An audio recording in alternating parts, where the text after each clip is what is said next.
bakomi ko bengana Yesu na kombo afumbwa batu mususu bakomi ko bengana Yesu na kombo ya Jean to ya kombo ya soki ya nani mais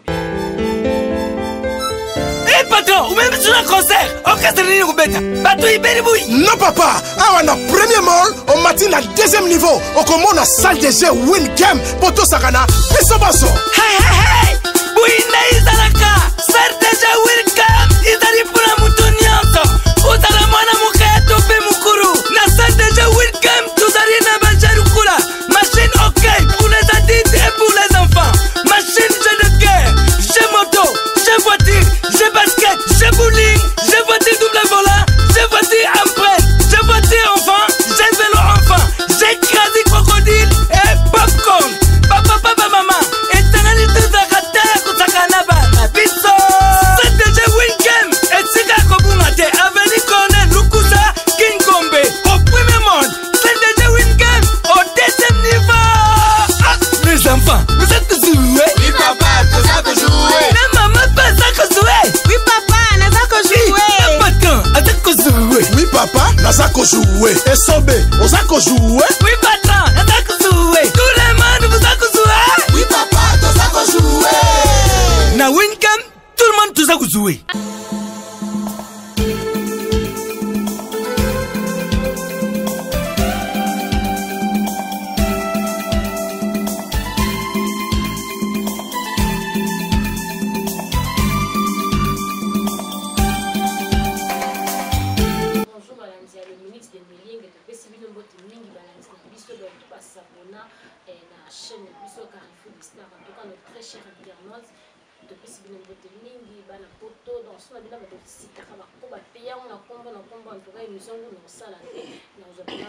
Partout dans le monde, c'est tout basabona, tout balandara moeli, la chaîne Carrefour l'histoire, que c'est bien beau de mini balance la vie sur le lot, que j'en ai invité à Sikabande Boulogakio, Nueling et Kaba musicien, Nueling et Kaba Ujana, Nueling et Kaba Léambe, la vie n'a pas partout.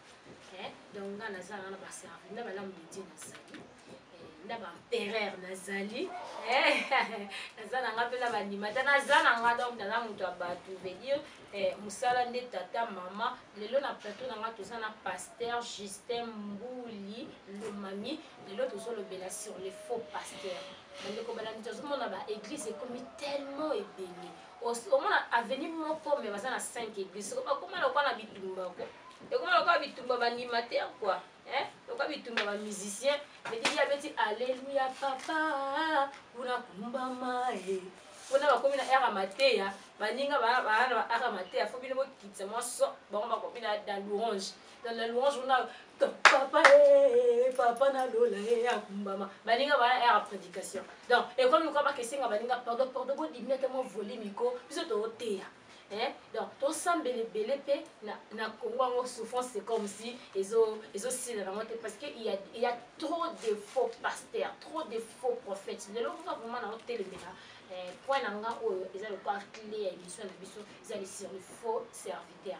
Maintenant, les faux serviteurs, en détail, il y a des faux prophètes. La prophétie, ils ont la prophète, va venir tellement belé. Donc, quand tu as l'église, il va mort, on va plus de prophétie.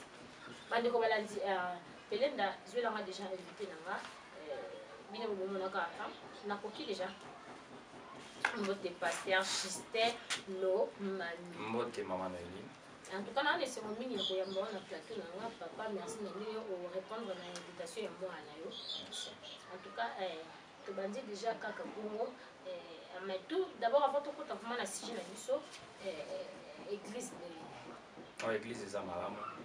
C'est le centre d'adoration de l'Éternel Bethesda. Les alliés, mon père à l'église, il y a des adorateurs. Parce que la Bible dit que nous adorons le Père en esprit en vérité. Et c'est ainsi que Bisoto Sepela qui doit adorer des Nzambé. Ou doit adorer Batou. C'est que, bon, moi, tout ça, quand moi introduction, mais moi, il y a introduction à la question. Moi, il y a nature. Ce qui peut pas le dire, l'église veut dire, doit adorer garder les Nzambé. C'est que ça, l'église, nous sommes adorer la Batou. tozomona yango pour ne pas accuser les autres parce que nga na okota na bafaux débat te ngai nalingaki nde na porter lumière. Donc c'est à dire que na temps oyo tozovivre il y a des faux pasteurs, il y a des églises tellement beaucoup et il y a des églises aussi qui ne sont plus dans le droit chemin. En tout cas, question na biso ya liboso papa eza kaka quel est le but de l'évangile? Bon, le but de l'évangile normalement ezali ya enseigner peuple de Dieu dans la véracité de la Bible. C'est ça le but de l'évangile. Le but de l'évangile. Et puis l'église doit enseigner la doctrine biblique. Comment est-ce que l'église doit enseigner la doctrine biblique? Donc, église, normalement, il faut annoncer la doctrine biblique. Pourquoi? Parce que totikali na testament moko oyo tozanango eza Bible. Oyo ezali composé na 66 petits livres et puis eza na ancien na nouveau testament. Alors, yango ndeza talatala na biso pour na ko essayer ko pesa peuple de Dieu véracité ya makambo nzambe. En dehors de la Bible, en tout cas, eza makambo susu. Donc en dehors de la Bible, ils ont encore chose. Mais est-ce que ça n'a pas pasteur au bazo bête pe libanda? Baza pour enseigner biso vraiment tes doctrines bibliques.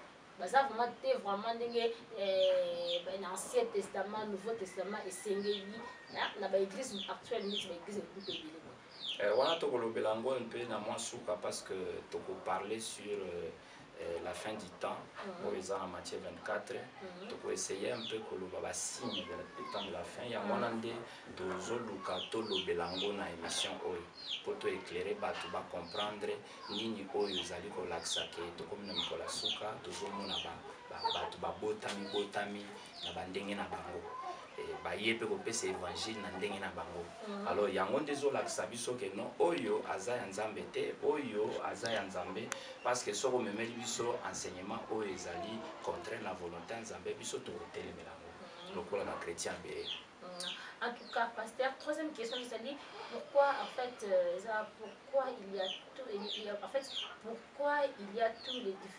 interprétations? Pourquoi il y a-t-il des différentes interprétations pour interpréter la Bible autrement? La Bible nous dit ceci, les Écritures disent qu'il y a un seul Seigneur. Mais l'autre moment est commis na Seigneur Moussous. Moussous bakomi ko bengana Yesu na komba fumbwa. Moussous bakomi ko bengana Yesu na kombo ya Jean to ya kombo ya soki ya nani. Mais biso to yebi que tozana Seigneur moko. Mais soki Paul azako lobana biso alobiete soki muto amemeli bino enseignement o ezali contraire na oyo ngana te akibino qu'il soit anathème, c'est-à-dire qu'il soit maudit. Donc que dit la Bible de l'évangile de la prospérité? Maman Noélie ndenge tozaboye tokoti na kati ya évangile ya prospérité na kati ya mboka na biso. Ezali likambo lelo te. Likambo oyo ebandaki na première église na ba siècle ya liboso. Na siècle ya liboso bazalaki na likambo oyo. Bantoma bakutanaka na likambo oyo. Le mouvement de l'évangile de la prospérité ressemble beaucoup à certaines de ces sectes essentielles et destructrices qui s'étant filtrées au sein de l'église du premier siècle. Paul et les autres apôtres n'étaient ni obligeants ni conciliants avec les fausses doctrines qui propageaient de telles hérésies. Et ils s'identifiaient comme de faux docteurs dangereux et pressaient les chrétiens de les éviter. Donc, na tango oyo yakala, makambo oyo ya église à prospérité ezalaki na premier siècle. Donc na tango wana oyo ba apôtre bazalaki ko enseigner batu ba éviter batu wana oyo bakotisi hérésie. Bakotisi hérésie, donc ba enseignement mosusu ya sika. Hérésie veut dire farine quoi. Donc hérésie ezali enseignement oyo ezalaki te bakotisi yango des vêtements emprunts. Moi les vire, moi eloko moko evimba na marque na bino. Donc ba hérésie ekoti ebele na kati ya ba église yango nde biso tosengeli ko éviter yango parce que déjà Paul azalaki ko yebisa na ba contemporain bato ya kala azoko sa bango que non il faut bo éviter bato wana baza très dangereux. Alors baza ko ya ko bebisa baza ko ya ko kotisa biloko asika oyo ezalaki te yango nazo loba soki mutu ayi ko te ya bino sango oyo ngana te bino te qu'il soit anathème c'est-à-dire qu'il soit maudit. Et en wana na linga ikoloba na par rapport à la question na yo oyo outi kotuna. OK, maintenant question na on fait ça que pourquoi il y a toutes les différentes interprétations. Donc c'est comme si le Bible n'est pas bien interprété, bah interpréter la Bible autrement. Bon, eza faute na bango te parce que omoni ndenge biso toza boye mutu na mutu aza na mutu ya tindaki. Nga personnellement na tindami na Nzambe pe naza basé sur les enseignements de Jésus-Christ, les enseignements des apôtres. C'est-à-dire que ceux qui n'aient qu'à créer bourouye que autres zobenga na kisasa, n'aient qu'à kotisa makambo susu yasika, makambo oyo ezalate. Parce qu'il y a tant de gens dans l'église. Et koti ce confusion. Na kati ya mitu ya Kristo. Ba Kristo belé bazo ba soutendre ni basala. Ba kende à gauche to à droite bazo ebate. Mais la Bible dit que vous le reconnaîtrez par leurs fruits. Boye babango na bambuma na bango. Bambuma na bango ezali ko talisa ndenge bazana posa misolo. Yango na bakotisaki ba enseignement à prospérité. Yango na bazo luka na bango kaka lucre, c'est-à-dire que mbongo. Bazo luka bazwa bozui. Bazana besoin ya kopesa moto évangile te. Souci na bango za appelé ça libomna ma. Mais qu'est-ce qu'un prophète? Bon. Qu'est-ce qui est un prophète? Les prophètes au fait natango nakala aza porte-parole en Zambie. Prophète azali moto azo mema sango ko ute pa na Nzambe. Chaque fois que ezalaki na ba déviation, les prophètes étaient là pour chicoter. Pourquoi kangai? Et au fait eza mosala Nzambe te. Et loko zoko uta nde pa na Nzambe pona koyeba ko pesa sango malamu afin que peuple na Nzambe balongwa na kati ya molili. En tout cas, de la divine, on a rendez émission de M. Pasteur Chistin, Mbouilomami. En tout cas, parce que est-ce qu'un pasteur célibataire peut parrainer le mariage? Oui, parce qu'il est un ministre de Dieu, convaincu. Mais lui, il n'est pas encore marié. Oui, il a le droit de le faire. Il peut le faire. Ok, ok, un pasteur, est-ce qu'il y a une différence entre pasteur, évêque, bishop, évangéliste? Oui, dans l'église, nous avons les 5 ministères. Il y a des prophètes, il y a des apôtres, il y a des évangélistes, ils ont un rôle bien déterminé. Un pasteur politicien. Les pasteurs politiciens, moi j'ai toujours dit que ça dépend de la vocation mon tout, parce que moi je sais que la Bible nous interdit, il y a qu'au servir deux maîtres à la fois, ou bien qu'au lingamoko, ou boy mususu. Alors si un pasteur a décidé pour ça la politique, peut-être à ça la science politique, et qu'il a besoin de valoriser le diplôme naïe, il veut travailler au Sénat ou au Parlement, ça n'engage que lui. Mais moi personnellement, je n'ai pas servir deux maîtres à la fois. Parce que nous avons désobéi quelque peu, nous avons abandonné la poste. Quels sont les signes du temps de la fin? Les signes du temps de la fin, dans la matière 24, les accompagnes sabiso le lingue Christ akoya pour se bailler pour le bazar tuna et toye bandenge nini. Quels seront les signes de ton avènement de la fin du monde? Alors savons ils se révéleront des faux prophètes et des faux Christ. Et pour comment on a bruit de guerre et banine. Makamunyo so Christ alobaki na kati ya matière 24 so tangiango na mobimba nango okomona ke nyonso eza détaillé. Ba faux prophètes bazali okomona ba faux pasteurs bakobima. Parce que au fait un prophète c'est qui? C'est celui qui proclame la parole de Dieu.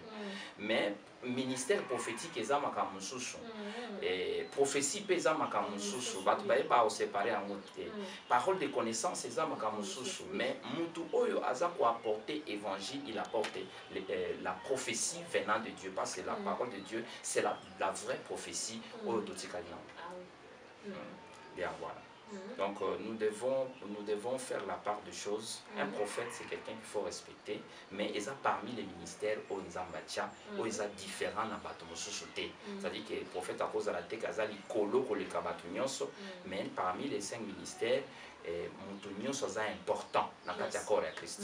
Évangéliste. Évangéliste de paix, na tâche na parce qu'il y a qui nous kanga pate azoya nango pa berger qui est le pasteur et puis pasteur avant d'ici ba on a kati église parce qu'il y a za berger. Excusez-moi papa, pour l'ilomami, donc le pasteur Justin pour l'ilomami. En tout cas papa merci encore de me répondre qui n'a invitation. C'est moi qui vous remercie. En tout cas merci mais bande ko bana émission oyo papa le gars le point essentiel.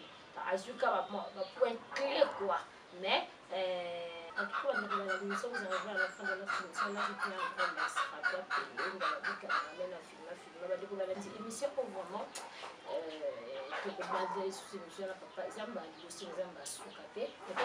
parce que ça m'a comme belé fallait papa ça m'a comme belé suite à minutes car dingue zalaka donc bana kini bana poto papa pasteur système pour lui l'omami en tout cas combo kaka ni kaka dia besoin nga a a